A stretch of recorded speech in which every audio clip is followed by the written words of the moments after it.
Hello दोस्तों, नमस्कार। आज की इस वीडियो में आपका स्वागत है। दोस्तों, आज हम बात करेंगे एफआईआर दर्ज करने का तरीका क्या होता है। अगर आपकी एफआईआर पुलिस थाने में या पुलिस स्टेशन में नहीं दर्ज की जाती है, पुलिस अधिकारी के द्वारा मनमानी की जाती है या एफआईआर दर्ज करने से मना किया जाता है, ऐसी बहुत सी स्थितियाँ होती हैं समाज में। अगर आप एफआईआर दर्ज करना चाहते हैं और आपकी एफआईआर दर्ज नहीं की जाती है, तो नया नियम 2024 में जो कानून लागू हुआ है, जो भारतीय नागरिक सुरक्षा संहिता लागू की गई है, उसमें धारा 173 के अंदर आप एफआईआर दर्ज करा सकते हैं। इसमें आपको दो तरीके नए जो मैं आपको बताने वाला हूं, बहुत ही नॉर्मल तरीके से, बहुत ही आसानी से आपकी एफआईआर दर्ज हो जाएगी। दोस्तों, अभी तक क्या होता था, अगर आपको किसी भी शिकायत करना है, किसी की भी शिकायत करना है, या तो कोई प्रार्थना पत्र है या कोई एफआईआर है, तो आपको थाने में जाना होता था और थाने में मनमानी तरीके से पुलिस विभाग का जो कार्य था, अगर आपकी एफआईआर दर्ज होती तो ठीक है, नहीं तो आपको भगा दिया जाता था, या तो आप नहीं पढ़े लिखे हैं तो आपको वहाँ पे आपकी बातों को नहीं सुना जाता था। तो ऐसी स्थिति में अब जो नया कानून 2024 के तहत लागू किया गया है, उसमें एफआईआर दर्ज करने के लिए आपको दो ऑनलाइन और ऑफलाइन दोनों तरीके मैं बताऊंगा, किस तरीके से आप बिना किसी की मदद के, बिना किसी डर के आप अपनी एफआईआर को दर्ज कर सकते हैं। सामान्य तरीके के जो अपराध हैं, अगर आपके साथ कोई अपराध हुआ है तो आप सबसे पहले, अगर आपको एफआईआर दर्ज करना है तो आप घर बैठे एफआईआर दर्ज कर सकते हैं। जो पहला तरीका है आपको मैं बताने वाला हूँ, आप एफआईआर के जरिए अपने घर पर बैठ के खुद से एफआईआर को दर्ज कर सकते हैं।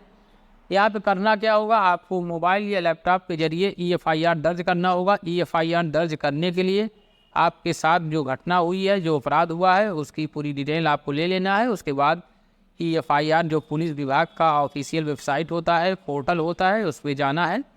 उस पर एक ऑप्शन दिया है एफआईआर का, उस पर आप एफआईआर दर्ज करते हैं तो आपको जो एफआईआर दर्ज होगी उसका एक प्रिंट निकल के आएगा।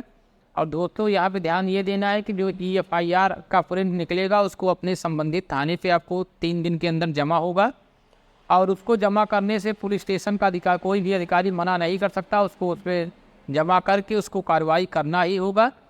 ये जो तरीका है दोस्तों, आप घर बैठे बिना किसी की मदद के आप एफआईआर दर्ज कर सकते हैं। और जो दूसरा तरीका है वो बेहद इंपॉर्टेंट है, बेहद सुविधाजनक होने वाला है। दोस्तों, अभी तक क्या होता था कि आप मान लीजिए आप कभी कहीं काम करने गए हैं, या दूसरे स्टेट या कहीं भी आप काम करने गए हैं, या तो कहीं किसी भी काम से गए हैं, तो वहाँ आपके साथ कोई घटना हो जाती है, आपके साथ कोई भी अपराध हो जाता है, तो आपको ऐसी स्थिति में एफआईआर कैसे दर्ज करना है, तो आपको परेशानी होती थी, क्योंकि वहाँ आपकी एफआईआर नहीं लिखी जाती थी। या तो नियम यह था कि आपकी जो घटना है जिस थाने के अंतर्गत हुई है, जिस पुलिस स्टेशन के अंतर्गत हुई है, वहीं पे एफआईआर दर्ज करने का नियम था। तो अब इस नियम में संशोधन करके बदलाव जो किया गया है, आपके लिए बहुत ही इम्पॉर्टेंट, बहुत ही सुविधाजनक हो सकता है। क्योंकि अब जो नियम है, आप किसी भी जो जीरो एफआईआर का नियम है, जो दूसरा नियम तरीका मैं आपको बता रहा हूँ, वो जीरो एफआईआर का है। और जीरो एफआईआर क्या है? जीरो एफआईआर का मतलब ये है कि आप अब किसी भी थाने में, किसी भी थाने के लिए, अर्थात आप किसी भी पुलिस स्टेशन जो थाना क्षेत्र है, ऐसा ज़रूरी नहीं है कि आप एफआईआर वहीं कराएं। आप कहीं से भी आप अपनी एफआईआर उस थाने के थाना क्षेत्र के लिए दर्ज करा सकते हैं।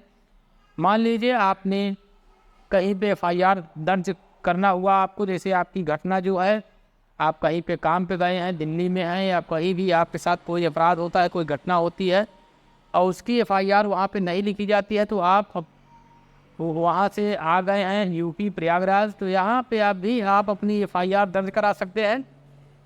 जीरो एफआईआर के तहत अगर आप एफआईआर दर्ज करवाते हैं तो जो एफआईआर है वो संबंधित थाने को ट्रांसफ़र कर दी जाएगी, अर्थात जहाँ की घटना है, जहाँ पे आपके साथ अपराध हुआ है, उस थाने के अंतर्गत जीरो एफआईआर यहाँ से ट्रांसफ़र कर दी जाएगी। या तो आपने जहाँ से एफआईआर किया है जिस थाने के लिए, वहाँ पे इसको ट्रांसफ़र कर दिया जाएगा। उसके बाद आपकी जो कार्रवाई है, वहाँ से कार्रवाई शुरू हो जाएगी। आपकी जो इंक्वायरी है, कार्रवाई है, पूरी तरीके से नॉर्मल एफआईआर की तरह ही होगी जी। उसके बाद दोस्तों, अगर आपको ये दोनों तरीके पसंद हैं तो आप चैनल को सब्सक्राइब ज़रूर कर लें।